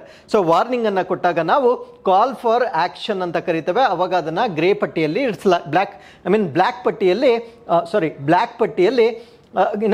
ಕಾಲ್ ಫಾರ್ ಆಕ್ಷನ್ ಅಂತ ಕರಿತೇವೆ. ಅಂದರೆ ಅವ್ರು ಕೊಟ್ಟಿರ್ತಕ್ಕಂಥ ಎಲ್ಲ ವಾರ್ನಿಂಗ್ಸ್ ಅನ್ನ ವೈಲೇಟ್ ಮಾಡಿರ್ತಾರೆ. ಸೊ ಅದರಿಂದ ಅವರ ಮೇಲೆ ನಾವು ಕ್ರಿಯೆಯನ್ನ ತೆಗೆದುಕೊಳ್ಬೇಕು ಅಂತಕ್ಕಂಥದ್ದು ಕಪ್ಪು ಪಟ್ಟಿಯಲ್ಲಿ ಇರ್ತಕ್ಕಂಥ ಒಂದು ಮಾಹಿತಿ ಆಗಿರುತ್ತೆ. ಸೊ ಅದೇ ಒಂದು ಕಂಟ್ರಿಯನ್ನ ಗ್ರೇ ಪಟ್ಟಿ ಅಥವಾ ಬೂದು ಪಟ್ಟಿಯಲ್ಲಿ ಅದನ್ನ ಸೇರಿಸಲಾಗಿದ್ರೆ ಸೊ ಅದರ್ ಮಾನಿಟರಿಂಗ್ ಜ್ಯೂರಿಸ್ಟಿಕ್ಷನ್ಸ್ ಅಂತ ಕರಿತೇವೆ. ಅಂದ್ರೆ ಕೆಲವೊಂದು ಜ್ಯೂರಿಸ್ಟಿಕ್ಷನ್ಸ್ ಅಲ್ಲೇ ಒಂದು ಸೀಮಿತ ಒಂದು ಮಿತಿಯಲ್ಲಿ ಅವರಿಗೆ ಕೆಲವೊಂದು ಟಾಸ್ಕ್ಗಳನ್ನ ಕೊಡ್ತಾರೆ. ಆ ಟಾಸ್ಕ್ಗಳನ್ನ ಅವರು ಫುಲ್ಫಿಲ್ ಮಾಡಿದಾಗ ಸೊ ಅವರುಗಳನ್ನ ಗ್ರೇ ಪಟ್ಟಿಯಿಂದ ಹೊರಗಡೆ ಆಗ್ತಾರೆ. ಸೊ ಎಲ್ಲಿವರೆಗೂ ಆ ಟಾಸ್ಕ್ ಅನ್ನ ಅವರು ಫುಲ್ಫಿಲ್ ಮಾಡೋದಿಲ್ಲ ಆಗ ಗ್ರೇ ಲಿಸ್ಟ್ ಅಲ್ಲಿ ಇರ್ತಾರೆ. ಸೊ ಗ್ರೇ ಲಿಸ್ಟ್ ನಿಂದ ಅವರು ಆ ಒಂದು ಕೊಟ್ಟಿರ್ತಕ್ಕಂಥ ಟಾಸ್ಕ್ ಇರುತ್ತೆ. ಫಾರ್ ಎಕ್ಸಾಂಪಲ್ 15 ಟಾಸ್ಕ್ ಏನಾದರೂ ಕೊಟ್ಟಿದ್ರೆ ಸೊ ಅದರಲ್ಲಿ ಮೆಜಾರಿಟಿ ಇಷ್ಟು ಟಾಸ್ಕ್ ಅನ್ನ ಕಂಪ್ಲೀಟ್ ಮಾಡಲೇಬೇಕು ಅಂತಕ್ಕಂಥ ಒಂದು ಟಾಸ್ಕ್ ಇರುತ್ತೆ. ಸೊ ಅವರು ಆ ಒಂದು ನಂಬರ್ ಅನ್ನ ಕನಿಷ್ಠ ಸಂಖ್ಯೆಯನ್ನ ಅವರು ಮೀಟ್ ಮಾಡದೇ ಇದ್ದಲ್ಲಿ ಸೊ ಅವರನ್ನ ಕಪ್ಪು ಪಟ್ಟಿಗೆ ಮೂವ್ ಮಾಡ್ತಕ್ಕಂಥ ಒಂದು ಸಾಧ್ಯತೆ ಇರುತ್ತೆ. ಸೊ ಇದು FATF ವತಿಯಿಂದ ಮಾಡ್ತಕ್ಕಂಥ ಒಂದು ಎರಡು ರೀತಿಯ ಲಿಸ್ಟ್ಗಳಾಗಿರ್ತವೆ. So with this let's get in to question number 6. IIT ಮದ್ರಾಸ್ನ ಸ್ಟಾರ್ಟ್ಅಪ್ ಬಿಸ್ನೆಸ್ ಇನ್ಕ್ಯುಬೇಟರ್ ಅಭಿವೃದ್ಧಿಪಡಿಸಿದ ಭಾರತದ ಮೊದಲ ಸೆಪ್ಟಿಕ್ ಟ್ಯಾಂಕ್ ಅಥವಾ ಮ್ಯಾನ್ ಹೋಲ್ ಕ್ಲೀನಿಂಗ್ ರಾಬೋಟ್ನ ಹೆಸರೇನು? So what is the name of the India's first septic tank manhole cleaning robot developed by startup business incubator of IIT Madras? So ಈ ಪ್ರಶ್ನೆಗೆ ಸರಿಯಾದ ಉತ್ತರ ಓಮೋಸೆಫ್ ಆಟಮ್ ಅಂತ ಕರೀತಾರೆ. ಸೊ ಓಮೋಸೆಫಿಯನ್ ಅಂತ ನಾವೇನು ಹೇಳ್ತೇವೆ ಸೊ ಅದೇ ರೀತಿಯ ಹೆಸರನ್ನ ಸ್ವಲ್ಪ ಚೇಂಜ್ ಮಾಡ್ಕೊಂಡಿರ್ತಾರೆ. ಸೊ ಈ ಮ್ಯಾನ್ ಹೋಲ್ಗಳನ್ನು ಕ್ಲೀನ್ ಮಾಡ್ತಕ್ಕಂಥದ್ದು ಅಥವಾ ಸೆಪ್ಟಿಕ್ ಟ್ಯಾಂಕ್ಗಳನ್ನು ಕ್ಲೀನ್ ಮಾಡಲಿಕ್ಕೆ ಸೊ ಮನುಷ್ಯರ ಬದಲಾಗಿ ರಾಬರ್ಟ್ಗಳನ್ನು ಬಳಕೆ ಮಾಡಲಿಕ್ಕೆ ಸೊ ಹೋಮೋಸೆಪ್ ಆಟಮ್ ಅಂತಕ್ಕಂಥ ಒಂದು ರಾಬರ್ಟ್ ಅನ್ನ ಡೆವಲಪ್ ಮಾಡಿರ್ತಾರೆ. ಸೊ ಇದು India's first septic tank cleaning Robert ಆಗಿರುತ್ತೆ. ಅಂದ್ರೆ ಭಾರತ ದೇಶದ ಮೊಟ್ಟ ಮೊದಲ ಸೆಪ್ಟಿಕ್ ಟ್ಯಾಂಕ್ ಅನ್ನ ಸ್ವಚ್ಛಗೊಳಿಸ್ತಕ್ಕಂಥ ಒಂದು ರಾಬರ್ಟ್ ಆಗಿರುತ್ತೆ. ಸೊ ಇಲ್ಲೊಂದು ಸ್ವಲ್ಪ ಕನ್ಫ್ಯೂಷನ್ ಇರುತ್ತೆ. ಆ ಕನ್ಫ್ಯೂಷನ್ ಏನು ಅನ್ನೋದನ್ನ ಈ ಆರ್ಟಿಕಲ್ ಕಂಪ್ಲೀಟ್ ಆದ್ಮೇಲೆ ನಾನು ಎಕ್ಸ್ಪ್ಲೇನ್ ಮಾಡ್ತೇನೆ. ಸೊ ಹಾಗಿದ್ರೆ ಇದನ್ನ ಡೆವಲಪ್ ಮಾಡಿರ್ತಕ್ಕಂಥವ್ರು ಯಾರು ಅಂದ್ರೆ, ಸೊ ಏನಕ್ಕೆ ಡೆವಲಪ್ ಮಾಡಿರ್ತಾರೆ ಅಂದ್ರೆ ಟು ಎಲಿಮಿನೇಟ್ ಮ್ಯಾನ್ಯುಯಲ್ ಸ್ಕ್ಯಾವೆಂಜಿಂಗ್, ಅಂದ್ರೆ ಮಾನವರನ್ನ ಬಳಸ್ಕೊಂಡು ಈ ಒಂದು ಸೆಪ್ಟಿಕ್ ಟ್ಯಾಂಕ್ಗಳನ್ನ ನಾವೇನು ಶುದ್ಧ ಮಾಡ್ತಾ ಇದ್ದೇವೆ ಸೊ ಅದನ್ನ ಎಲಿಮಿನೇಟ್ ಮಾಡಲಿಕ್ಕೆ ಈ ಒಂದು ಟೆಕ್ನಾಲಜಿಯನ್ನ ಡೆವಲಪ್ ಮಾಡಿರ್ತಾರೆ.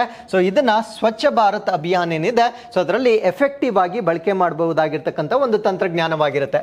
ಸೊ ಈ ಒಂದು ರೋಬೋಟ್ ಅನ್ನ ನಾವು ಹೋಮೋಸೆಪ್ ಆಟಮ್ ಅಂತ ಕರಿತೇವೆ. ಸೊ ಇದನ್ನ ಡೆವಲಪ್ ಮಾಡಿರ್ತಕ್ಕಂಥವ್ರು department of science and technology ಸ್ಥಾಪನೆ ಮಾಡಿರ್ತಕ್ಕಂಥ ಒಂದು ಸ್ಟಾರ್ಟ್ಅಪ್. ಸೊ ಆ ಒಂದು ಸ್ಟಾರ್ಟ್ಅಪ್ ಅನ್ನ ನಾವು ಟೆಕ್ನಾಲಜಿ ಬಿಸ್ನೆಸ್ ಇನ್ಕ್ಯುಬೇಟರ್, ಅದು ಯಾವುದರ ಅಡಿಯಲ್ಲಿ ಅಂದ್ರೆ ಸೊ IIT ಮದ್ರಾಸ್ನ ಅಡಿಯಲ್ಲಿ ಡೆವಲಪ್ ಆಗಿರ್ತಕ್ಕಂಥ ಒಂದು ಸ್ಟಾರ್ಟ್ಅಪ್. ಸೊ ಈ ಒಂದು ರೋಬೋಟ್ ಅನ್ನ ಅಭಿವೃದ್ಧಿ ಪಡಿಸಿರ್ತಾರೆ.